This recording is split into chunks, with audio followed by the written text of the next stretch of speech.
दोस्तों, बात आप सभी जानते होंगे कि भारत एक प्रगतिशील देश है। दुनिया की आबादी का लगभग 5वां हिस्सा भारत में रहता है और हमारे देश की करीब 70% आबादी ग्रामीण क्षेत्रों में बसती है। लेकिन इतनी बड़ी आबादी के विकास के लिए सबसे ज्यादा जरूरी है एक मजबूत इकोनॉमी का होना, जिसके जरिए ही भारत के तेज विकास का सपना पूरा किया जा सकता है। हालांकि मौजूदा समय में बढ़ते क्लाइमेट चेंज के कारण भारत के विकास में कई सारी चुनौतियां भी हैं, जिन पर आज हम चर्चा करने वाले हैं। फर्स्टपोस्ट.com की एक रिपोर्ट के अनुसार भारत जलवायु परिवर्तन के प्रति अधिक संवेदनशील है और उसके पास सीमित प्राकृतिक संसाधन है। भारत ने विकास के मामले में जो मामूली बढ़त हासिल की है, उसके जलवायु परिवर्तन के कारण नीचे गिरने होने का खतरा लगातार बढ़ रहा है, क्योंकि भारत की आर्थिक प्रगति का अधिकांश भाग अनुकूल मौसम स्थितियों पर निर्भर करता है, जिसमें खेती सबसे पहले आती है। भारत में खेती जून से सितंबर तक दक्षिण पश्चिम मानसून की बारिश पर बहुत अधिक निर्भर करती है। भारत खेती के मामले में दुनिया में चीन के बाद दूसरे नंबर पर है। क्योंकि ग्रामीण क्षेत्रों की आबादी भारत में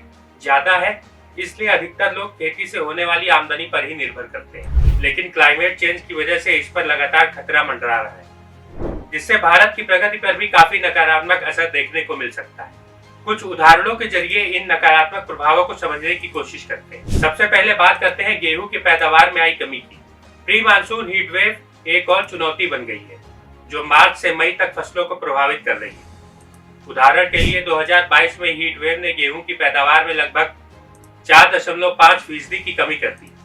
कोल्ड स्टोरेज की कमी और उच्च तापमान उपभोक्ताओं तक पहुंचने से पहले ही उपज को खराब कर सकते हैं। इसकी वजह से सब्जियों की कीमतें बढ़ जाती है, जो पिछले 10 महीनों में से 8 में दोहरे अंकों की दर से बढ़ी है। यह जीवन यापन की लागत पर असर डालता है और काफी लोगों को सस्ते कम पौष्टिक भोजन पर निर्भर रहने के लिए मजबूर करता है। दूसरा है ज्यादा बारिश होने की संभावना।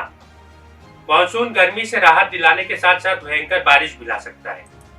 खेतों में बाढ़ आ सकती है और फसलें बह सकती है। ओला गिरने की घटनाएं अधिक हो सकती है। तीसरा है स्वास्थ्य पर प्रभाव। जलवायु परिवर्तन से गर्मी से संबंधित बीमारियां जैसे मलेरिया और डेंगू बुखार जैसी वेक्टर जनित बीमारियों और वायु प्रदूषण में भी वृद्धि हो सकती है।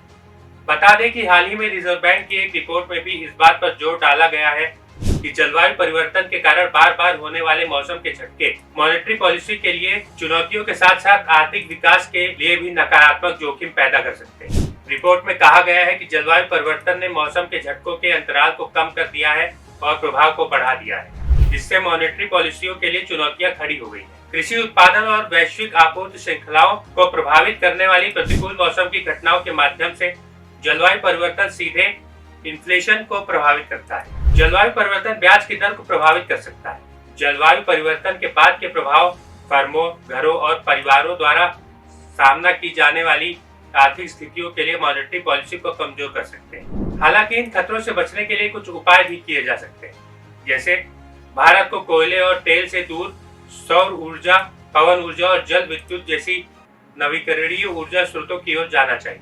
भारत को पानी बचाने और जल प्रबंधन में सुधार करने के लिए तकनीकों का उपयोग करना होगा। किसानों को जलवायु परिवर्तन के अनुकूल फसलों और कृषि पद्धतियों को अपनाना होगा। जंगल कार्बन डाइऑक्साइड को अवशोषित करते हैं, इसलिए भारत को अपने जंगलों की रक्षा करनी होगी और नए पेड़ लगाने होंगे।